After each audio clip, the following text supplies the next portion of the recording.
Տնտեսական ակտիվության աճի տեմպը Հայաստանում հունվարի 7,6%-ից փետրվարին նվազել է հասնելով 7,2%-ի։ Այս մասին նշված է Համաշխարհային բանկի Հայաստանի ամսական տնտեսական զարգացման ամփոփագրում։ Նշվում է, որ մեծ աճ է գրանցվել արդյունաբերության եւ շինարարության ոլորտներում։ Գնաճը շարունակվեց մարտին հասնելով 4,5%-ի, հիմնականում պայմանավորված սննդամթերքի գներով։ Փետրվարին ինչպես արտահանումը, այնպես էլ ներմուծումը գրանցեց երկնիշ աճ, տարվա սկզբին գրանցված կրճատումներից հետո։ Զուտ ոչ առևտրային դրամական փոխանցումների ծավալները չափավոր ավելացել են 5,2%-ով։ Փետրվարին գրանցվել է բյուջեի պակասուրդ, որը համարժեք է կանխատեսվող տարեկան ՀՆԱ-ի 0,2%-ին, սակայն երկամսյա կൂട്ടակային հաշվեկշիռը դեռևս ավելցուկային է։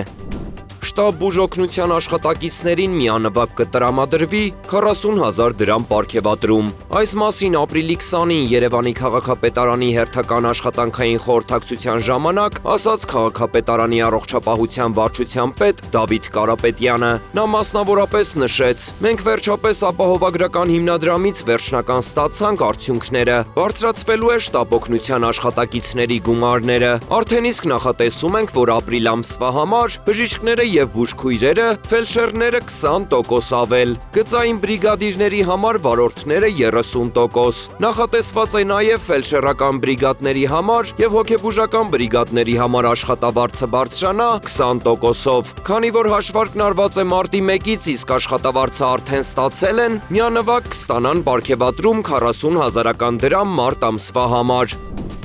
Լոռու մարզի Փամբակ համայնքի Ձորագետ բնակավայրում պաշտոնապես բացվել է ներառական բազմաֆունկցիոնալ հանրային տարածք, որը միտված է համայնքային կյանքի ակտիվացմանը, երիտասարդների ներգրավվածության բարձրացմանը եւ սոցիալական համախմբվածության խթանմանը։ Նախաձեռնությունն իրականացվել է միավորված ազգերի կազմակերպության զարգացման դիմակայունությունի սկզբանե ծրագրի շրջանակում, Սերբիայի կառավարության ֆինանսական աջակցությամբ եւ Հայաստանի Հանրապետության տարածքային կառավարման եւ ենթակառուցվածքների նախարարության հետ համագործակցությամբ։ Հայաստանում միավորված ազգերի կազմակերպության զարգացման մշտական ներկայացուցիչը ընդգծեց ծրագրի կարևորությունը, նշելով, որ նմանատիպ տարածքները նպաստում են սոցիալական համախմբվածության ամրապնդմանը եւ ապահովում անվտանգ ու ներառական միջավայր ինչպես տեղական բնակիչների, այնպես էլ Լեռնային Ղարաբաղից տեղահանված անձանց համար։